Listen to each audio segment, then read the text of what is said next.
निरपेक्षता बन गई। विचार कीजिए, यदि ये पंथ निरपेक्षता ही रहती तो देश में क्या होता।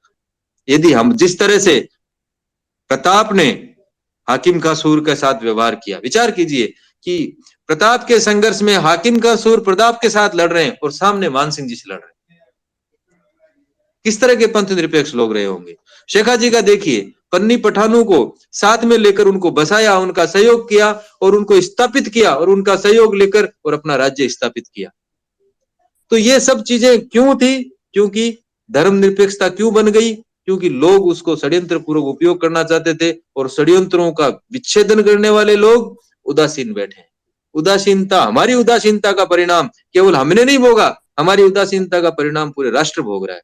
हमारी उदासीनता का परिणाम क्या है कि समाजवाद केवल एक आर्थिक अवधारणा बन गई। हमारी उदासीनता का परिणाम है कि संविधान में वर्णित स्वतंत्रता स्वच्छंदता बन गई। आज स्वतंत्रता के नाम पे स्वच्छंदता की बात की जाती है। क्यों? क्योंकि इस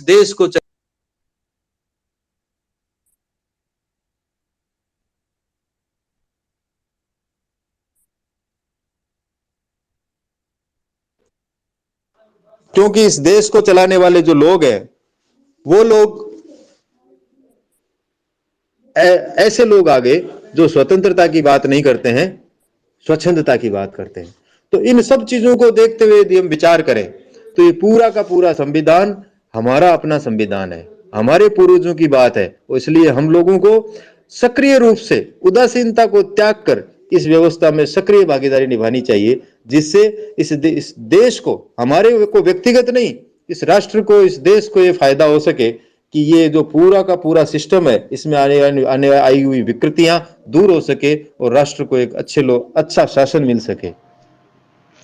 हाँ? इसी बात को आगे बढ़ाते हुए आज ही के जोधपुर एडिशन में एक समाचार छपा, हाँ, कि राव जोधा जी की 21 पीढ़ियां सैनिक रही और उनमें भी किसी एक परिवार के, शायद कोई न्यूज है कि उनकी चौथी पीढ़ी अभी सेना में, यानी 25वीं पीढ़ी सेना में है।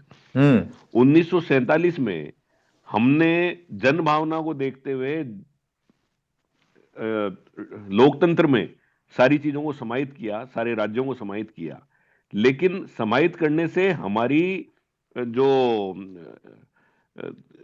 कर्तव्य जो है वो खत्म नहीं हो जाते हैं। अगर आज लोकतंत्र चल रहा है, उसमें 5 साल में चुनाव होते हैं, उसमें मुख्यमंत्री है, प्रधानमंत्री है, गांव की इकाई है, सारी चीजें हैं, लेकिन हमें आज भी उस सैनिक के रूप में काम करना होगा।